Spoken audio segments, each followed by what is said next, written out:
Dolorosa. Dolorosa. Via Dolorosa, the way of the cross. One of the very cool things about your parish, right, is that the stations is quite accessible level. Even kids can like see and touch it. Yeah, I think something cool about this church and the Station of the Cross is that firstly, we don't have the station marked out, right? The number. Yeah, the number is not here. Okay. Usually in most churches, right, we see that the Station of the Cross is usually placed quite high, like just like how we put our statues, right? Right.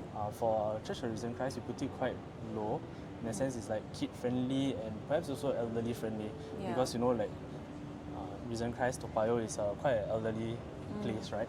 And so people can still look really on eye level. This is the mobility. Yeah. I think it's very accessible for people to engage the Station of the Cross, especially we have many elderly who come to Church of Risen Christ.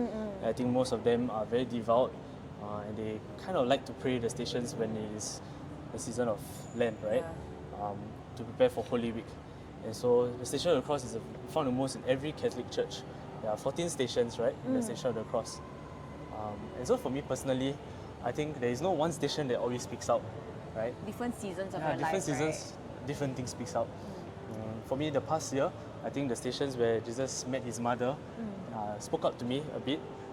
Why? Because I think in my own season of life, the Lord continues to invite me also to continue to appreciate the strengthening power of a mother's love that supports and guides and gives him the way forward. In the same way, I think this is so how Jesus also had the necessary grace, right, to continue on when he saw his mother's love. Confession booth, I don't even see it, like it's like quite hidden. Sure. Okay, so the confessional booth here in Church of Risen Christ is over on the left side at the back. So this is the left wing of the church. The confessional booth here in Church of Risen Christ. So we have two. So usually two priests are always there. Yeah, and so maybe we just walk there and you see? Okay.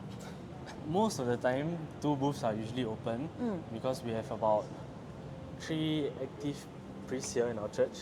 Okay. And so usually 2 of the priests will come out and offer the sacrament. Okay. So this is how the confessional in Risen Christ of This Church is the looks priest like. seat or like our seat? So this is the Penitent. penitent seat. Oh, what fancy got. Yeah, and so for the penitent, they put a crucifix in front. I guess it is really to invite the penitent to see the person of Jesus as they come to confess their sins, right? And then the priest sits on the other side. So when you go in, you already can see the priest's face. Hi, it's me again. That's true. For the sacrament, it's not necessary that we are so preoccupied with who the person is on the other end, right? Yeah. But of course, for me also, as a 29-year-old going for confession over and over again, I still am afraid, right? Yeah. But I think I'm always invited to acknowledge in grace and humility that it is Jesus I come to, because the priest is acting in persona Christi. He really is the person of Jesus. And so we are invited as lay people not to be so preoccupied with who we go to, but really our heart and our intention that we want to make a good confession, right? It is the sincerity of our heart and our intentions. Because if we just go for confession and we just mumble everything or we just say things in an insincere way, then how are we coming and approaching the sacrament? For me, the sacrament of confession is really the sacrament in a sense of victory, because it is when I am lost, I am found, and I come back into right relationship with God. I think this is always challenging, but I think that is where I pray for greater grace to move in greater humility. So nice. Very touching.